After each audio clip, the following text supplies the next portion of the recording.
Ministère Bethesda. Ministère Bethesda. Ministère Bethesda.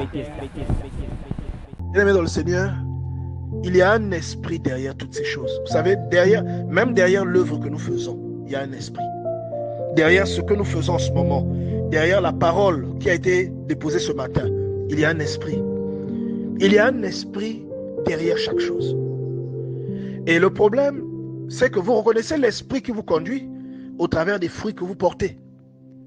Vous savez, la mode, ce n'est pas mauvais. Mais la mode peut devenir une arme puissante pour le diable.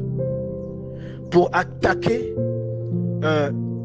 la sanctification qui est la condition principale pour un enfant de Dieu. Pour que ce dernier voie Dieu se manifester dans sa vie. Un enfant de Dieu est constamment attaqué. Et celui qui te délivre de ces attaques, c'est Dieu. Seulement, il y a beaucoup d'enfants de Dieu frustrés parce qu'ils ont l'impression qu'ils ne sont pas délivrés alors qu'ils prient. Mais la prière ne s'arrête pas seulement à quand on se met à genoux et que l'on parle à Dieu. La prière, c'est aussi notre comportement. Il y a des extensions qui vont jusqu'à notre accoutrement. Il y a des gens qui disent l'habit ne fait pas le moine. Ce n'est pas un verset biblique. C'est un adage. Vous voyez? Donc il faut oublier déjà cette chose parce que c'est ce que nous extériorisons vient de notre cœur. Lorsque la Bible te dit de façon claire et précise qu'il ne faut pas que ta liberté devienne une occasion de chute pour l'autre. 1 Corinthiens 8, verset 9. Prenez garde toutefois que votre liberté ne devienne une pierre d'achoppement pour les faibles. Tu peux trouver que tu es joli, tu es habillé correctement. Mais si quelqu'un tombe à cause de toi dans un péché, Dieu considérera que ce péché-là, tu as participé à ce péché. Et il te comptera dans ce péché-là. Vous voyez, il y a un piège derrière. Le but, ce n'est pas d'enfermer les gens parce qu'il y a après beaucoup de problèmes de traduction. Mais le but, c'est la décence. Il faut que une femme, lorsqu'elle s'habille, qu'elle soit décente. Il ne faut pas que ton habillement puisse devenir une arme de séduction. Vous voyez? Une personne qui n'aura pas le courage de venir te voir ou de t'aborder, elle va quand même pécher. Parce qu'elle va te convoiter. Et la Bible déclare que Dieu ne considère pas seulement les actions finies, mais il considère l'action qui naît dans ton cœur. Parce que tout ce que tu fais commence dans ton cœur. L'action qui naît dans le cœur, c'est celle que Dieu regarde. Et Dieu te sanctionne parce que l'émotion te bénit autant que l'action. L'émotion te souille autant que l'action. Vous voyez? C'est ce que la Bible nous apprend. Et nous avons appris la semaine passée, on nous l'a encore rappelé. C'est une émotion qui a béni David. Il n'a même pas construit ce qu'il avait dit à Dieu. Parce que Dieu avait dit, tu ne le feras pas. Mais l'émotion, le désir qu'il avait eu, Dieu l'a béni pour ça. Vous voyez?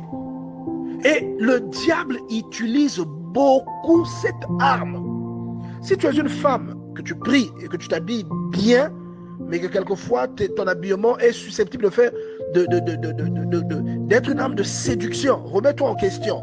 Pourquoi je le dis? Tu n'es pas responsable si tu es habillé normalement et que quelqu'un te convoite à cause de ton visage. Mais si cette convoitise vient de ton accoutrement, devant Dieu c'est un péché. Devant Dieu c'est un péché. Comprenez bien aimés.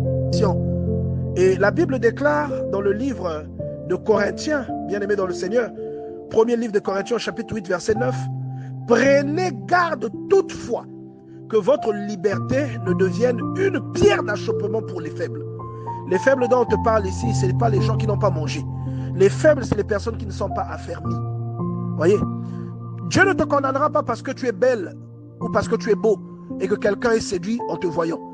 Mais Dieu te condamnera lorsque tu exposeras volontairement ces critères de beauté ou de séduction et que cela fasse tomber quelqu'un. Vous comprenez ce que je veux dire?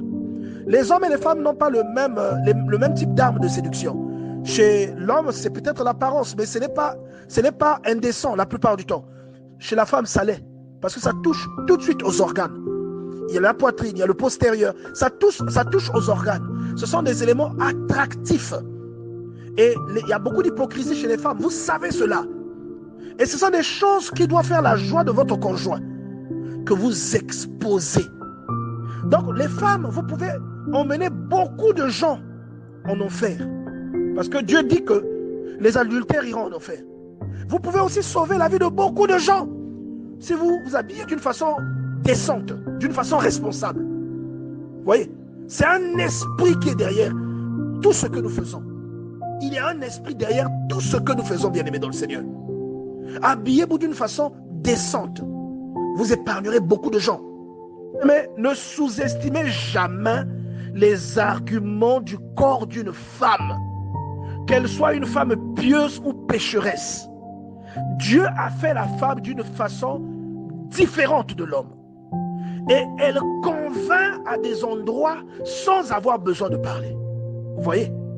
Et bien aimé, la Bible nous oriente, même quand nous lisons la vie de Joseph, qui subissait les avances de la femme de Potiphar. La Bible nous déclare que Joseph, quand la femme de Potiphar l'a tiré sur le lit, Joseph s'est enfui. Il n'est pas resté là. La Bible dit fuyez l'impudicité. On ne te dit pas résiste, on te dit fuis. Il y a des arguments devant lesquels nous ne pouvons pas, où nous avons du mal à résister. C'est pourquoi toi, la femme qui t'habille correctement, en fait, tu aides la personne qui est censée fuir ces choses. Mais lorsque tu es une femme, surtout si tu pries et que tu t'habilles comme ça, même si ceux qui te voient dans la rue, qui te convoitent, ne viennent pas te le dire, sache que Dieu note les personnes qui tombent dans la convoitise et dans cette fornication virtuelle avec toi. Et Dieu te comptabilise dans ce péché. Vous voyez? Il y a des femmes qui sont devenues des évangélistes de l'impudicité et de l'immoralité. Vous prêchez l'immoralité en marchant. On peut prêcher avec sa vie. On n'est pas obligé de prêcher avec sa bouche. La vie, le comportement, l'habillement de quelqu'un peut vous prêcher, peut vous enseigner quelque chose. Et regardez par exemple l'image de cette femme qui est dans l'église. Êtes-vous sûr qu'elle va attirer beaucoup de cœurs brisés ou elle va attirer des regards? Mais il y a un esprit, comme je le disais au début, derrière tout ça. Et l'esprit est debout pour combattre la sanctification, qui est l'élément sine qua non par laquelle Dieu se manifeste dans la vie d'un chrétien. Et comme on nous l'explique dans le livre des Hébreux. Et la sanctification peut tomber, même si tu ne commets pas certaines actions, mais dans le cœur, ce que tu fais, l'émotion peut te bénir autant qu'une action réelle. Tout comme l'émotion peut te conduire en enfer autant qu'une action réelle. Nous avons vu que l'émotion a emmené la bénédiction dans la vie de David. Et nous avons vu aussi que l'émotion, par exemple, a fait que Dieu apparaisse à Laban, l'oncle de Jacob, alors que ni l'un ni l'autre n'avait accompli une action. C'était l'émotion parce que tout ce que nous faisons, le point de départ, c'est notre cœur.